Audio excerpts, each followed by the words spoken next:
Boker Tov les filles, j'espère que vous êtes en pleine forme, Be'ezrat Hashem. On continue sur le sujet du kavod et de la recherche de la gloire, Be'ezrat Hashem. Ve'im bechavod, halol elokim hu sheneemar, ve'aosher ve'akavod milefanecha, ve'en mitpa'er bichvod kono. Si c'est l'honneur, alors l'honneur n'appartient-il pas à Kadosh Baruch Hu? Comme il est écrit, la richesse et l'honneur sont à toi. Comment pourrait-on se glorifier alors que l'honneur est à notre Créateur? Et le Messilat Yesharim de soutenir que la conquête de la gloire, c'est le moteur principal, essentiel de l'homme. Plus que d'argent, le pouvoir, plus que d'argent, plus de pouvoir, plus de plaisir physique, l'homme en fait a soif d'honneur. Et le Ramban esquisse ici une explication magnifique de ce phénomène. Hachem a doté l'humanité de toutes les ressources pour atteindre le plaisir sur terre.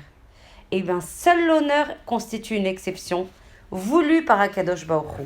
Tout nous est accessible par tous les sens et tous les kelim qu'Akadosh Baruch Hu a mis à notre disposition dans ce monde, sauf l'honneur. En fait, l'homme peut acheter la gloire extérieure, la gloire superficielle, mais la vraie gloire, ce délice qui est tellement convoité, reste en la possession d'Hachem lui-même.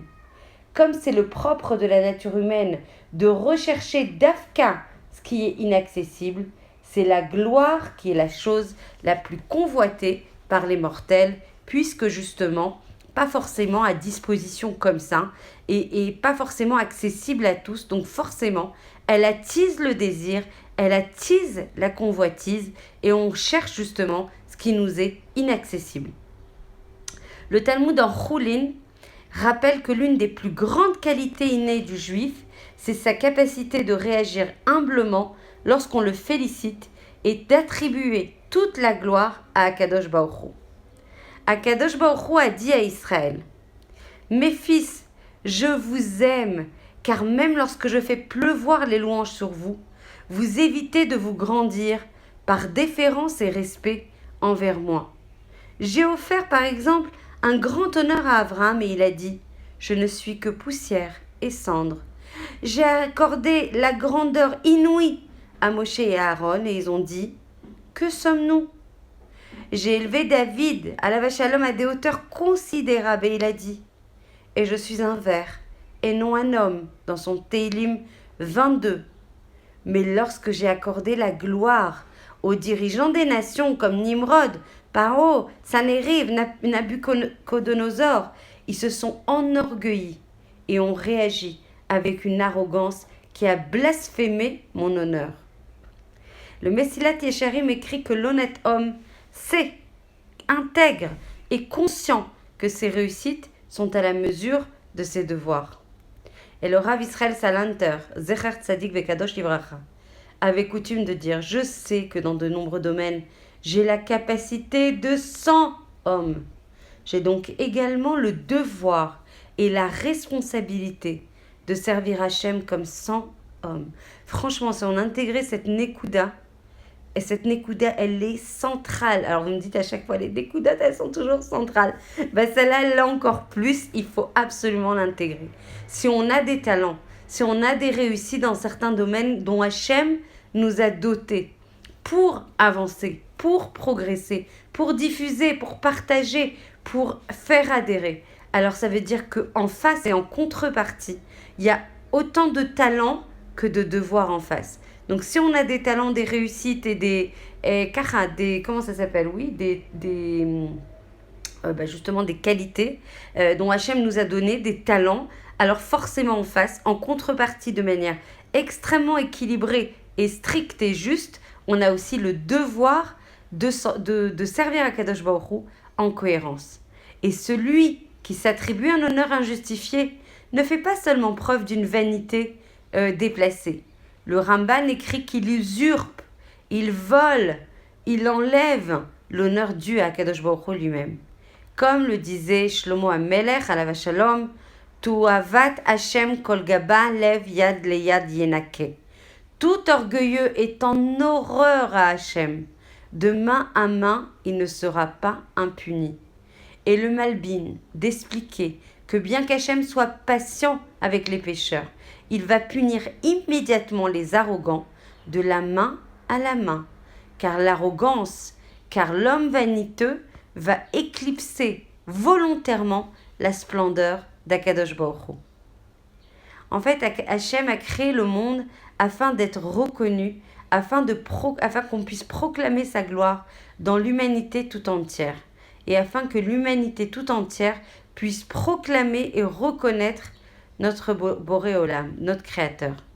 Et dans la mesure où l'homme se glorifie, alors ça veut dire qu'il nie le but de l'existence. C'est pour ça qu'Hachem déclare « Lui, l'homme arrogant, et moi, ne pouvons exister dans le même monde. » En se vénérant lui-même, l'homme arrogant adore l'idole de sa propre image. On dit qu'un homme gaftal arrogant ne peut pas coexister avec Akadosh Baruch Hu. Pourquoi ? Parce que si tu es rempli en fait de Gahava, tu es rempli d'amour-propre et de fierté et d'orgueil, comment veux-tu qu'Akadosh Baruch Hu puisse pénétrer dans ta vie, puisse te remplir, puisse t'aider, puisque tu es déjà plein, tu es déjà rempli par toi-même en fait.